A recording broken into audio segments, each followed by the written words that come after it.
Assalamualaikum warahmatullahi wabarakatuh. Salam olahraga. Sporty.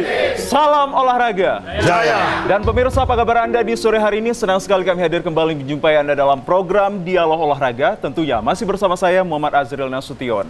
Ya pemirsa, pegelaran Pekan Olahraga Nasional atau PON ke-21 sejatinya akan digelar di dua provinsi berbeda, yakni Aceh dan juga Sumatera Utara.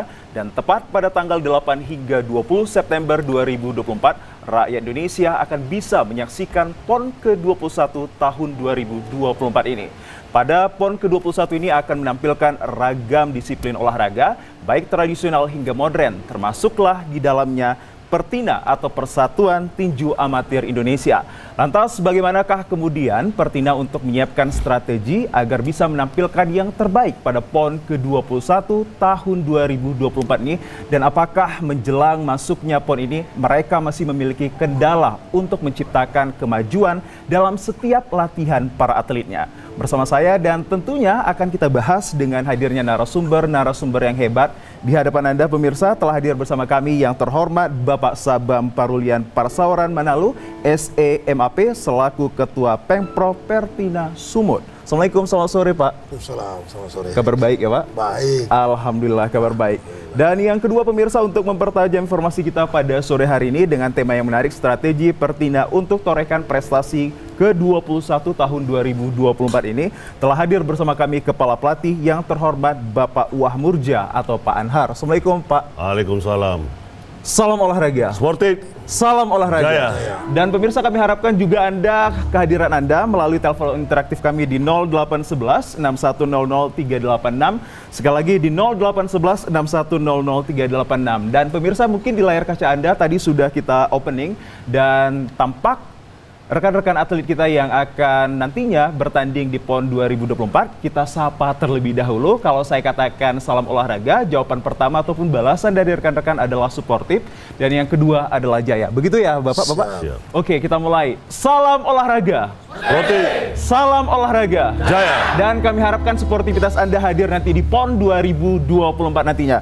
Baik, saya terlebih dahulu untuk membuka diskusi menarik ini pemirsa kepada Bapak Sabam Parulian terkait tentang PON 2024 ini. Saya mulai tentang bagaimana Anda menyikapi hadirnya PON 2024 ini dengan Pertina sendiri. Terima kasih.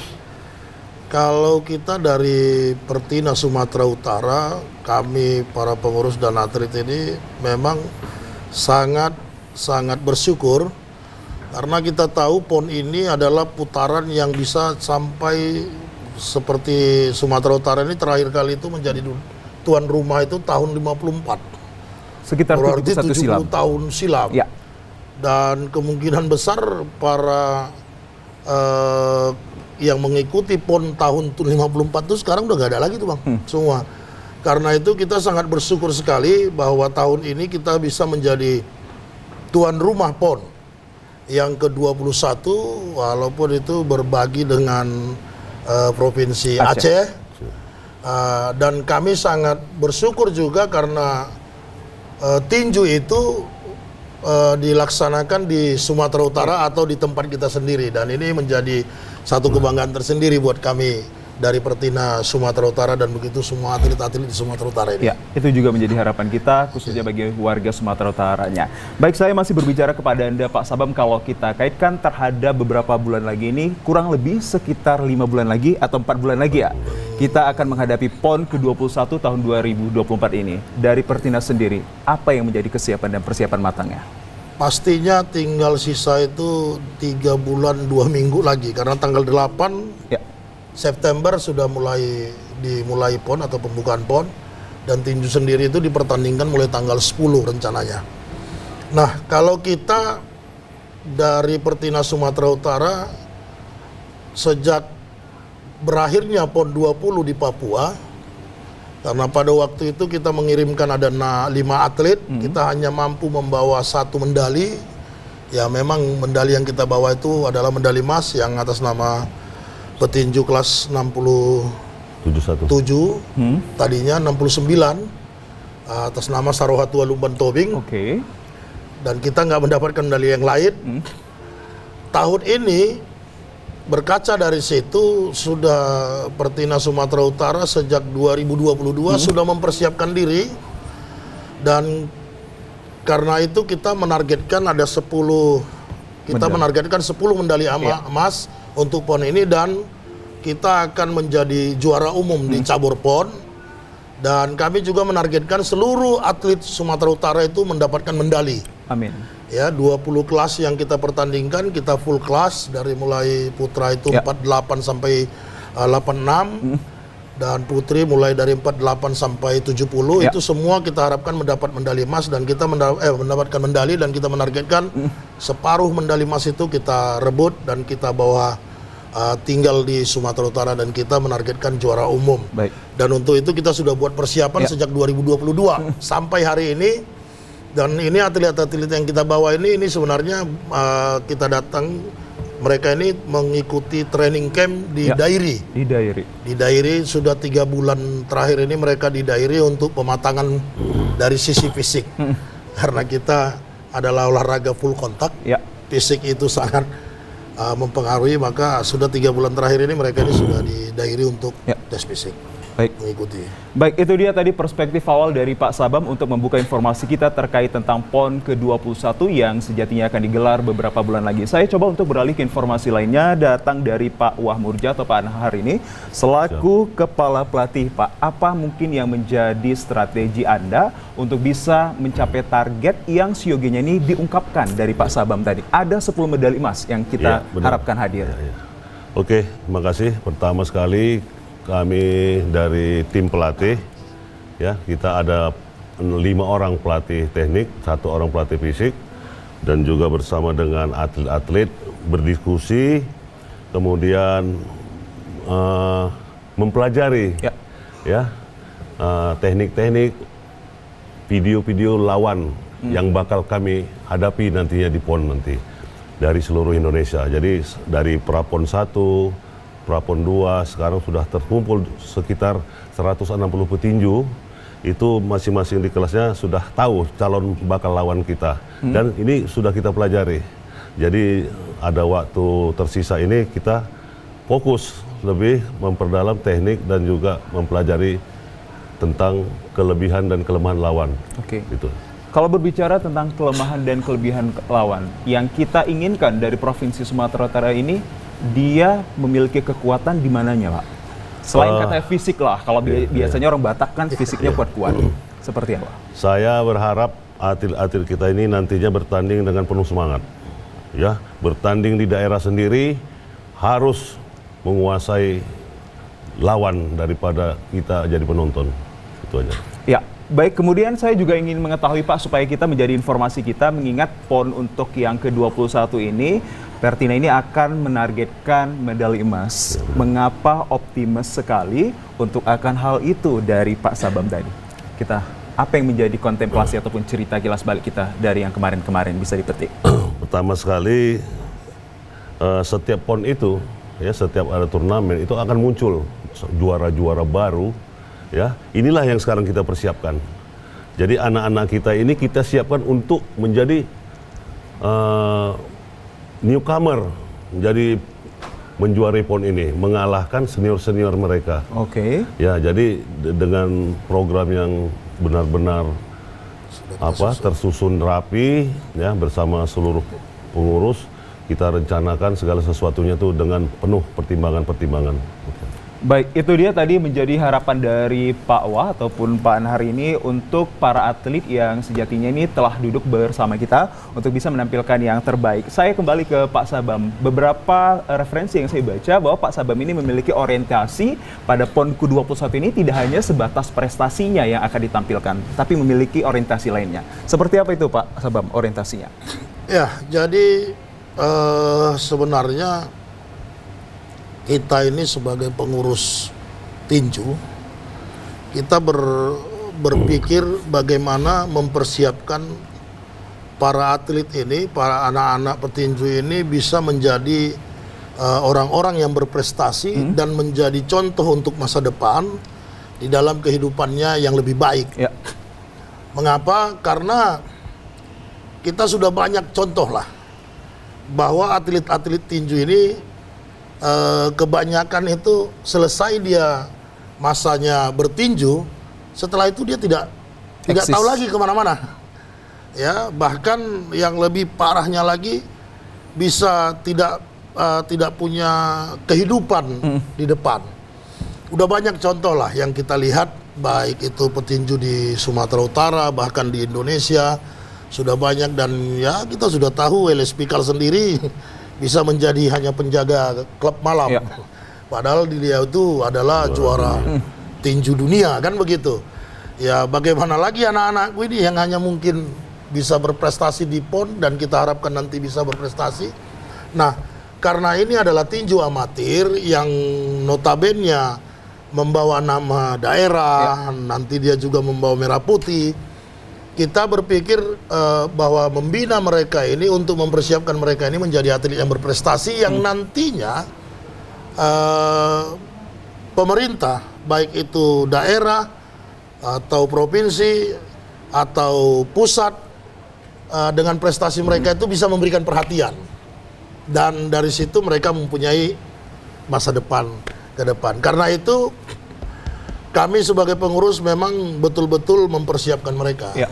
Kita betul-betul mempersiapkan, walaupun kita hasil rakerda terakhir, rapat kerja daerah KONI terakhir Ya. itu ada kesimpulan yang mengatakan kalau karena anggaran untuk pelaksanaan atau pembinaan atlet PON ini sangat minim, maka kita tetap melaksanakan PON tapi dengan tidak ada target prestasi. Ya. Oh, saya paling keras menolak itu. Saya bilang tidak ada itu. Karena tanpa prestasi anak-anak ini tidak akan berguna. Ya. Tidak akan berguna. Karena itu ya memang kalau abang tadi nanya ke pelatih kepala pelatih kita mengatakan apa indikatornya kok bisa berani menargetkan 10 medali emas. Kita sudah melewati kejurnas. Ya. Tahun 2022 kita melewati kejurnas elit yang di dalamnya itu adalah petinju-petinju yang akan main di PON. Di situ kita masuk final itu ada 11 atlet. 11. Dan berhasil meraih emas itu ada 7. Ya. 7 atlet meraih emas di kejurnas. Nah, terakhir kemarin kita di Sarawak Open International Turnamen diikuti oleh 4 negara. Ya. Dan juga negara-negara bagiannya Malaysia sendiri. Ya. Kita dari 18 atlet, 19 atlet yang kita kita ikutkan dalam pertandingan, kita mendapat medali 18. Ya. Hanya 1 atlet kita yang kurang beruntung tidak mendapatkan medali. Dari 18 itu kita dapat emas 10. Perak 4, artinya 14 atlet itu masuk final. Ya. Tapi hanya 10 yang dapat emas, yang itu jadi juara 2 dapat perak. Ya. Dan 4 perunggu.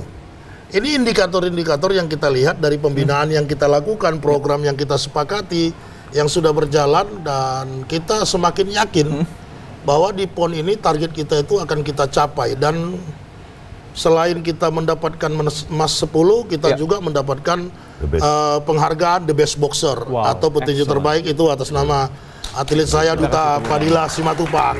Nah, ini dia. Duta Fadila Simatupang. Baru atlet harapan. Nah, itu dia. Petinju harapan atas nama Lukti Lisandri. Keren sekali. Dan favorit kebetulan nggak bisa hadir, Ya. atas nama Nona Baby Cantika. Kita dapat itu. Ya. Jadi 3 kategori penghargaan itu semuanya di kita, dan itu bukan penilaian wasit kita. Itu wasit luar semua melihat itu. Dan ini dia piala yang didapat The Best Boxer. Ada kita bawa di sini. Mudah-mudahan kalau program kita ini saat ini belum didukung nih, Mas. Ya. Kita belum dapat dukungan dari pemerintah untuk melakukan training camp atau apa, tapi sampai hari ini kita sudah jalan 2 tahun Ya. untuk melakukan training camp, ya full. Sudah 2 tahun dengan biaya patungan. Ya. Pengurus-pengurus ini Baik. patungan ya, ada bagian beras, ada bagian Baik. lontong, semua lah itu. Baik. Pokoknya patungan lah dia. Baik. Dan indikatornya ini yang kita lihat, mudah-mudahan dalam 2 pertandingan berikutnya, try in dan try out, kalau ini nanti bisa disetujui Ya. sama pemerintah, artinya Ya. bukan tidak mungkin target itu akan lebih. Baik. Terima kasih. Baik Pak Sabam, dan pemirsa, apa yang menjadi kunci sukses dari seorang kepala pelatih ini agar anak-anak didiknya, yakni para atlet ini bisa sukses nantinya, mengingat tadi sudah banyak menorehkan prestasi yang cukup gemilang. Sesaat lagi pemirsa, tetaplah bersama kami. Iklan. Iklan. Iklan.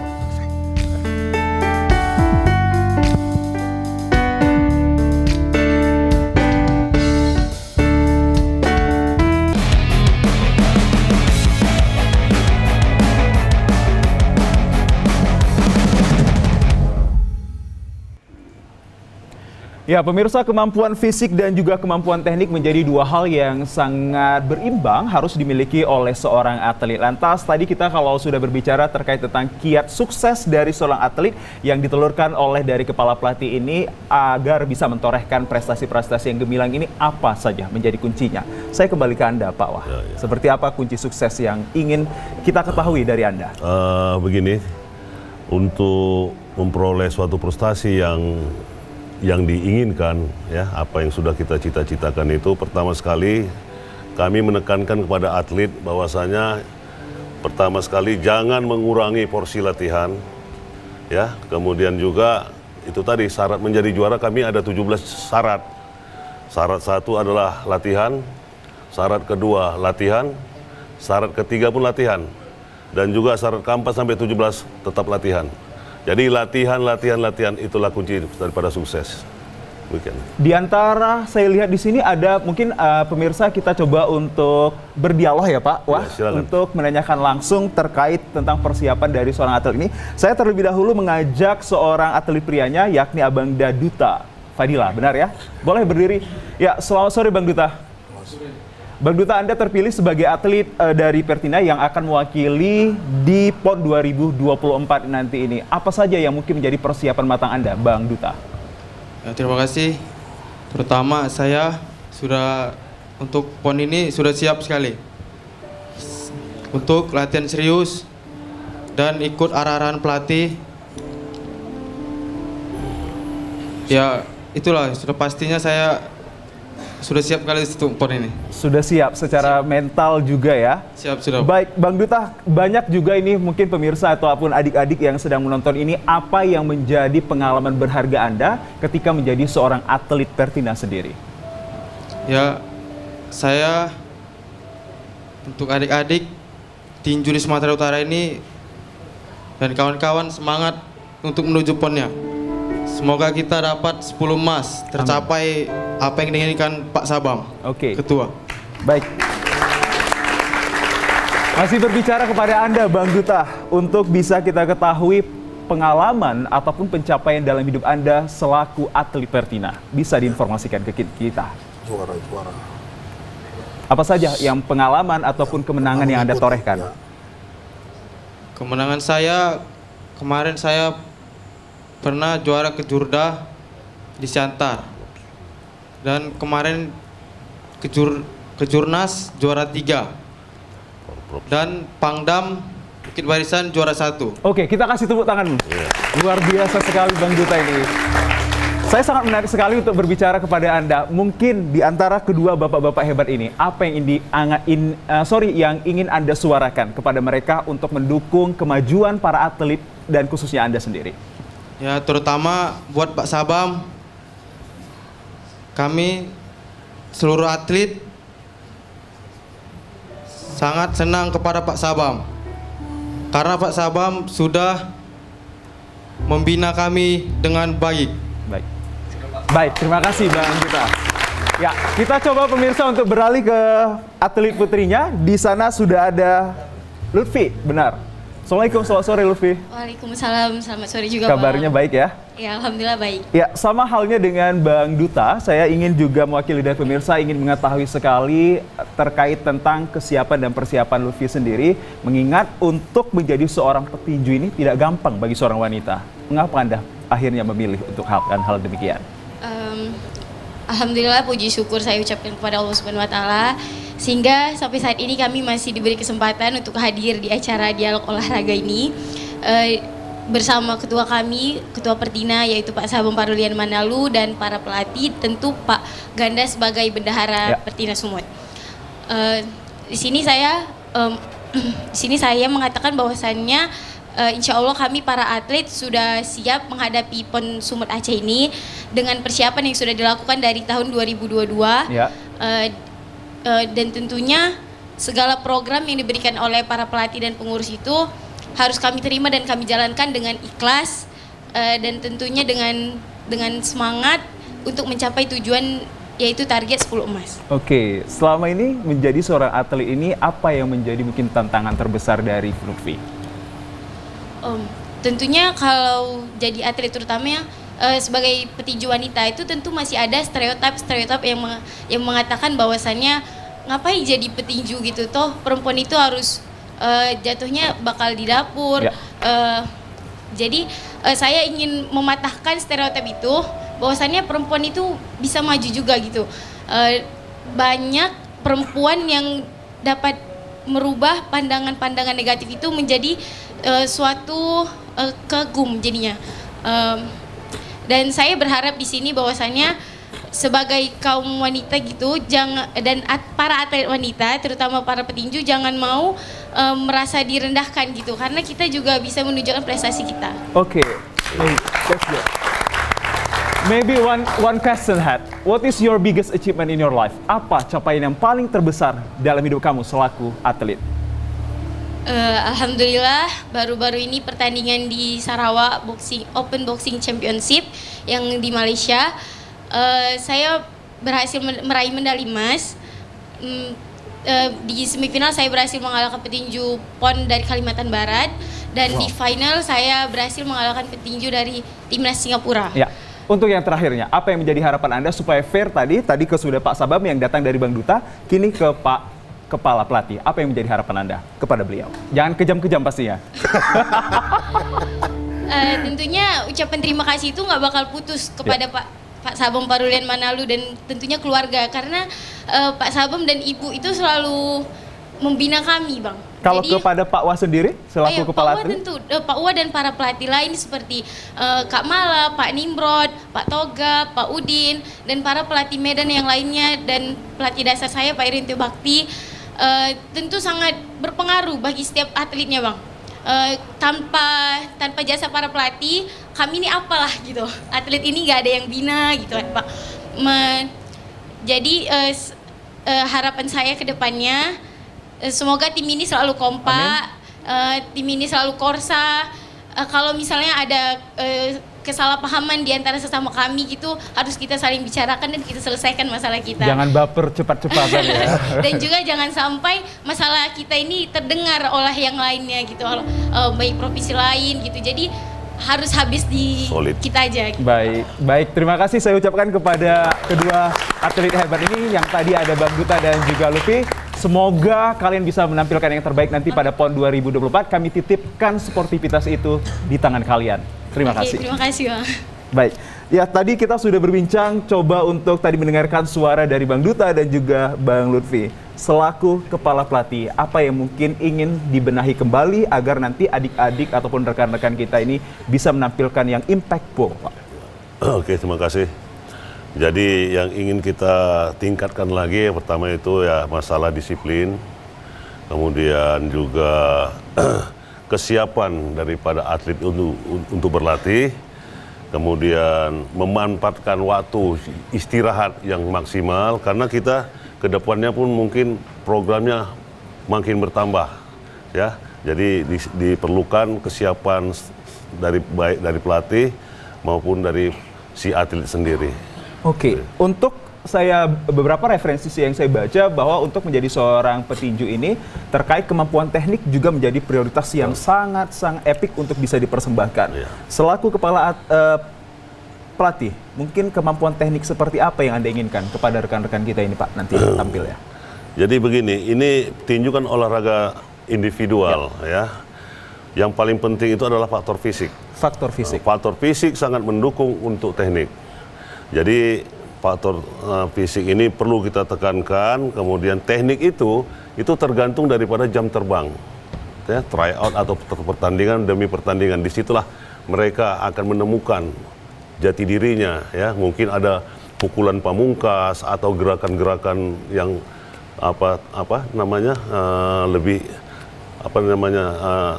secara privasi dia lah, ya, istimewanya apa gitu, ya, seperti Alex Pikal hanya dengan hook kiri dia sudah bisa juara dunia.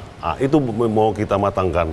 Jadi setiap individualnya nanti apa kelebihannya itu akan kita matangkan.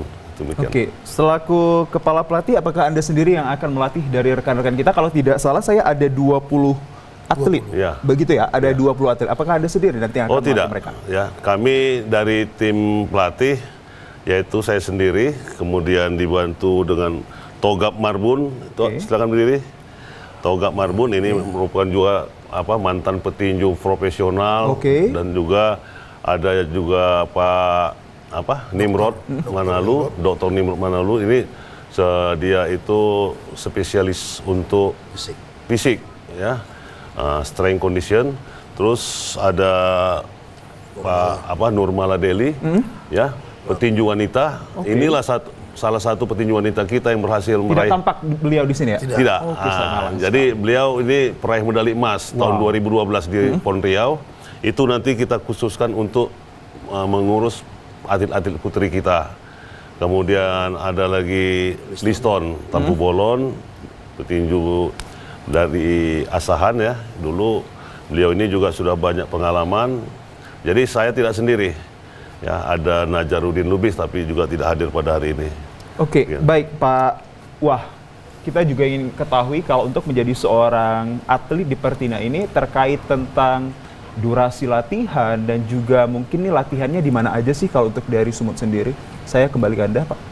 Masih berbicara kepada Pak. Oke, makasih. Jadi ini anak-anak ini ada yang dari Tapanuli Utara, yaitu Saroha, kemudian Rejeki Manalu, ya, dari Tapanuli Utara. Kemudian dari Padang Sidimpuan ada Wahyudi Siotang, Ahmad Hatoguan. Kemudian dari Binjai ada Elda Dara Sirait dan Zahra Khairunisa Rahab.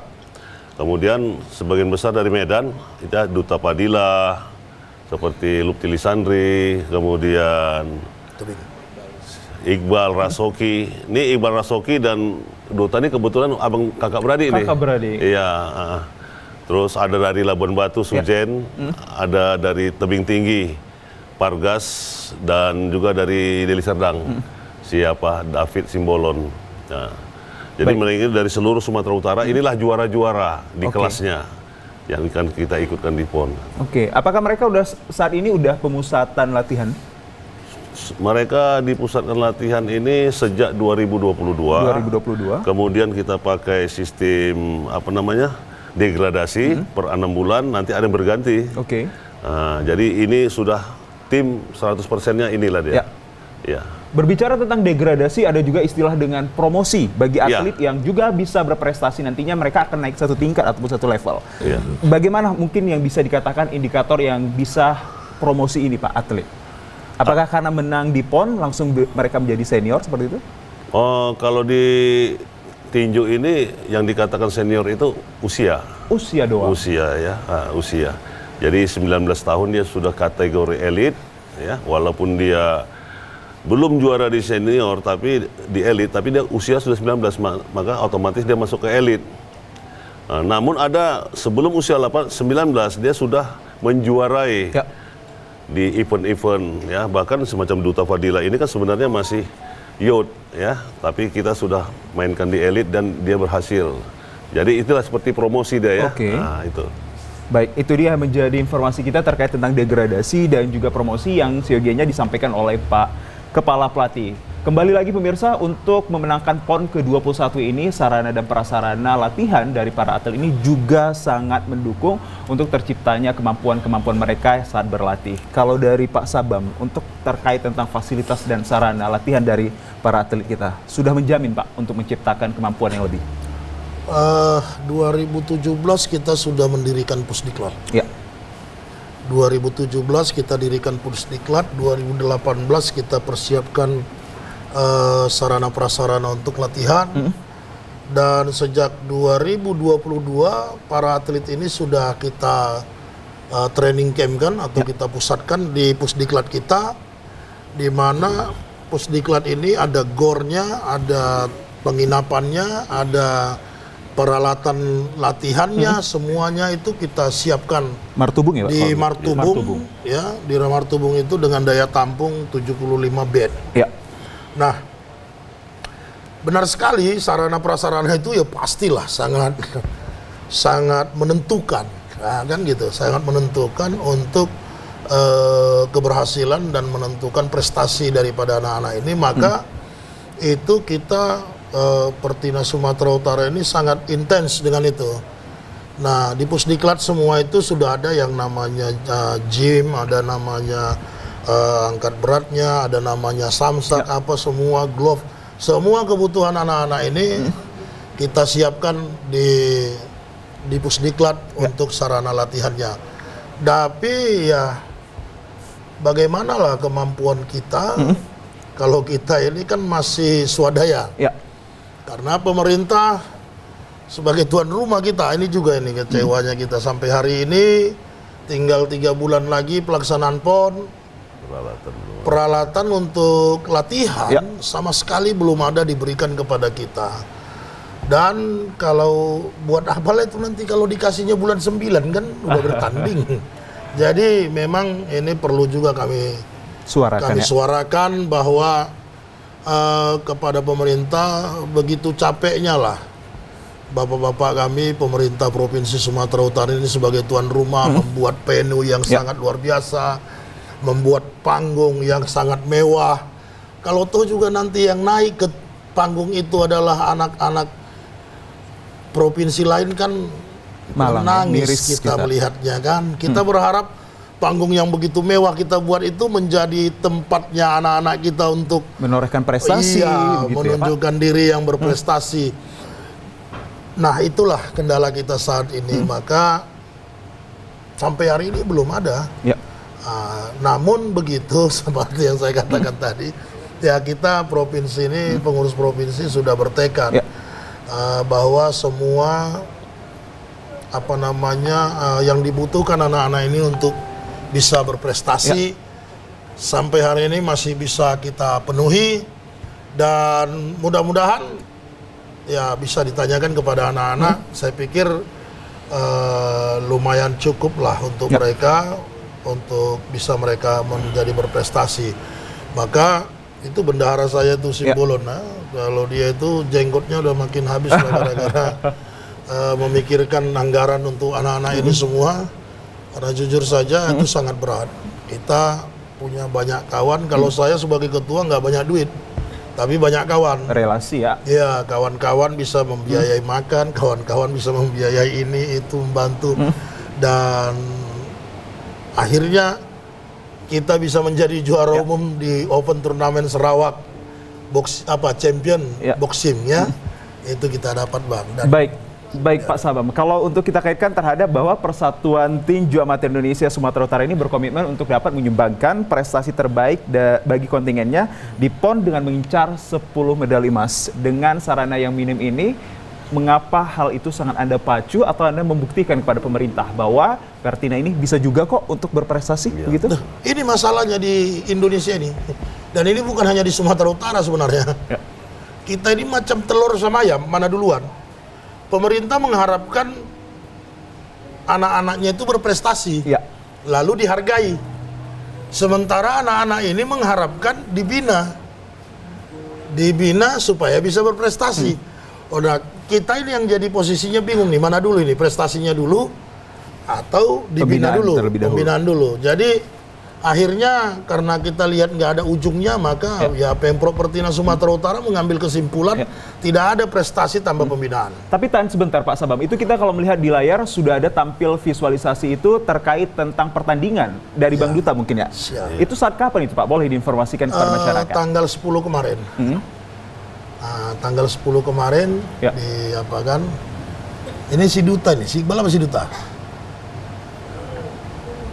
Sipungu tuh. Sipungu, Oke. Pungu kelas 67 kelas 67. melawan petinju Singapura. Berarti ada kelas-kelasnya begitu ya, Ya, Pak Wah? kategori berat badan. Oke, nanti untuk di PON sendiri bagi rekan-rekan kita ini ada kelas pertandingannya seperti apa? Mungkin diinformasikan kepada kita, Pak. Nah, untuk orang ini kita 20 kelas yang dipertandingkan di PON. Ya. Mulai dari under 4 untuk putra itu under 48, 48 under, 50 under, 51 under sampai ke 54 under, 57 under, 60 under, 63 setengah under, 67 under, 71 under, 75 under, dan 80 under dan 86, ada 11 kelas.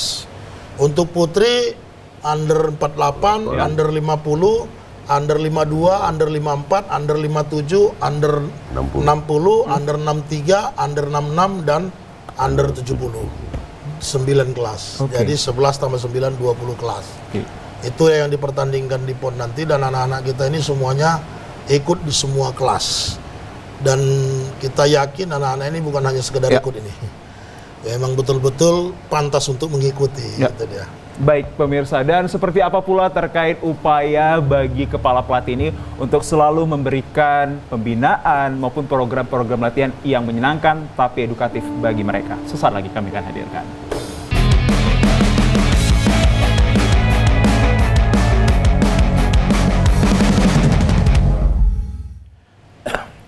Ya, pemirsa, membangun ketenangan jiwa saat berkompetisi sangat diperlukan sekali bagi para atlet Pertinas sendiri. Lantas saat ini mereka tengah apa saja yang mereka lakukan untuk menciptakan satu bentuk pemahaman dan juga ketenangan jiwa saat bertanding di PON 2024 nantinya. Saya kembali ke Anda, Pak Pelatih.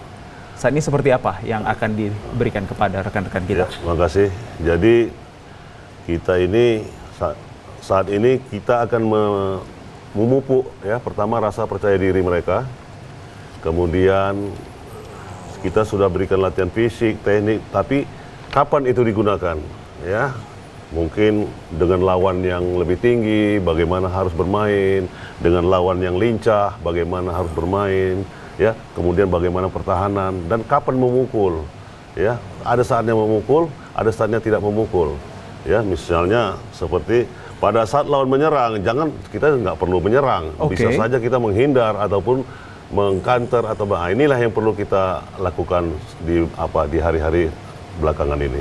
Untuk terkait respon dari para atlet saat untuk dilatih seperti apa, Pak? Mereka cepat mengerti atau hal-hal yang perlu dikaitkan kembali seperti apa? Ya, kalau atlet ini namanya juga manusiawi. Kalau mereka itu dalam keadaan lelah atau juga ada masalah-masalah pribadi, ini yang jadi kendala bagi kami para pelatih, ya itu terbawa pada saat latihan. Jadi saya sarankan kepada atlet nanti, kalau ada dalam waktu latihan kita keluarkan ya masalah pribadi, masalah unek-unek di luar, masalah keluarga atau apa, nggak usah. Ini pure kita hanya untuk latihan, sehingga apa yang diinstruksikan bisa diterima. Oke. Salah satu hal yang paling perlu juga untuk diketahui menjadi seorang atlet saat bertanding itu terkait tentang kesiapan mental mereka untuk tidak cepat down ataupun hal yang sebaliknya. Itu bagaimana Anda untuk memupuk kesiapan mereka, Pak Kepala Pelatih?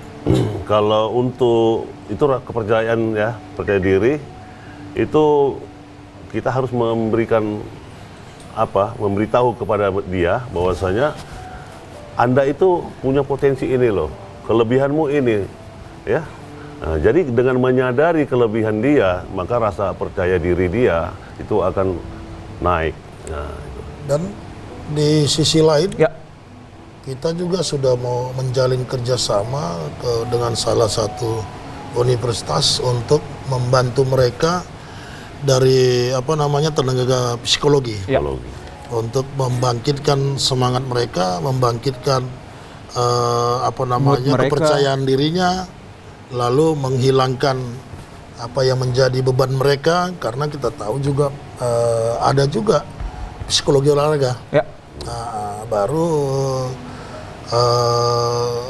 hipnotis olahraga juga ada. Nanti kita akan arahkan supaya mereka masuk ke sesi itu juga untuk membangkitkan itu semua, karena memang persoalannya hati. Oke. Baik, pemirsa, kalau kita berbicara tentang PON 2024 nanti yang akan mengikuti pagelaran mewah ini ataupun bergengsi ini datang dari berbagai provinsi di Sumatera Utara yang tentunya menghadirkan ragam dan juga variasi kemampuan atletnya. Pak Wah, dari provinsi mana yang menjadi rival terbesar bagi rekan-rekan atlet kita? Sebenarnya kalau peta kekuatan itu hampir merata sudah. Namun kita ketahui juga kontingen-kontingen besar seperti DKI Jaya, Jawa Barat, ya kan, kemudian dari Sulawesi Utara itu masih menjadi calon lawan tangguh kita yang harus kita hadapi dan meraih kemenangan. Ya, jadi itulah, jadi mereka barometer ya, harus bisa kita lewati, hadapi dan meraih kemenangan. Sejauh ini mereka bisa dikategorikan menjadi rival terbesar itu dikarenakan apa? Karena mereka sudah banyak prestasinya atau bagaimana? Anggarannya banyak. Ya. Balik lagi enggak? Anggarannya banyak. Mereka itu ya namanya kalau anak-anak ini dapat dana pembinaan yang bagus, dukungan anggaran yang bagus. Ya. Kepala jadi kaki, kaki jadi kepala itu kan normal-normal saja, Bang. Ya. Tapi kalau nggak ada anggaran, ya kan kita sepak dia untuk latihan gimana, Pak? Makan pun kurang dibilang kan, kena sakit kuning semua ini. Jadi mereka itu memang ya setelah lebih kurang 12 tahun terakhir ini, 2012 sampai sekarang dia 2024, kita itu memang pembinaan tinju itu sudah agak mundur tadinya. Maka mereka itu yang tadinya melihat Sumatera Utara itu kan menjadi barometer. Karena jujur saja petinju separuh Indonesia ini adalah orang Sumatera Utara. Benar. Ya, separuh provinsi di Indonesia ini petinjunya dari Sumatera Utara. Ya. Pertanyaannya kenapa mereka ke sana? Karena memang di Sumatera Utara nggak diperhatikan. Lari dia ke sana. Kan begitu. Maka ya itu tadi awak ini kan pengurus, Bang. Ya tetap muncung awak ini gitu aja lah ngomongnya. Pemerintah ini perhatikanlah ini atlet-atlet ini supaya jangan liar. Terima kasih. Baik. Sebelum kita mengakhiri jumpa kita pada segmen hari ini, apa yang menjadi harapan terbesar Anda, Pak Pelatih, dan juga nanti Pak Sabam, untuk bisa tampil percaya diri meskipun kita minim terhadap dana? Saya mulai dari Anda. Yang pertama, ini merupakan momen ya, bahwasanya untuk berhasil itu inilah saatnya ya. Saatnya kita sebagai tuan rumah disaksikan oleh saudara atau rekan-rekan kita bertanding di atas ring. Inilah saatnya, ya. Kalau mungkin 4 tahun lagi PON nggak di Sumatera Utara lagi, ini udah lain cerita. Tapi sekarang ini saatnya membuktikan, ya. Siapa Anda, bagaimana hasil latihan Anda, disinilah. Dan ini merupakan suatu titik balik daripada ke penghidupan materi. Baik, singkat dan padat Pak Sabam, untuk harapan Anda kepada anak-anak didik Anda ataupun rekan atlet. Seperti apa? Di atas ring itu hanya 9 menit. Kamu sudah latihan selama 12 bulan. Jangan sia-siakan yang 12 bulan hanya karena 9 menit. Itu aja. Baik. Terima kasih. Baik, saya ucapkan terima kasih atas kehadiran Pak Sabam dan juga disusul dengan Pak Wah selaku Kepala Pelatih yang telah memberikan penerangan luar biasa atas informasi tema kita hari ini, strategi Pertina untuk torekan prestasi PON ke-21. Semoga memberikan manfaat. Dan sebelum berpisah pemirsa dan juga rekan-rekan kameramen, saya ajak Anda untuk kembali memberikan satu shoot kepada rekan-rekan kita ini untuk saya katakan salam olahraga. Kembali lagi untuk balasannya seperti di awal, agar perpisahan ini menjadi perpisahan yang lebih menguatkan Anda di PON 2024. Kita mulai dari sekarang. Salam olahraga. Salam olahraga. Jaya. Baik, dan pemirsa, tanpa terasa sudah 1 jam kami menemani Anda di segmen Dialog Olahraga untuk edisi Jumat 17 Mei 2024. Kita akan ketemu di episode selanjutnya. Assalamualaikum warahmatullahi wabarakatuh. Saya Muhammad Azriel Nasution. Salam olahraga. Sporty. Salam olahraga. Jaya.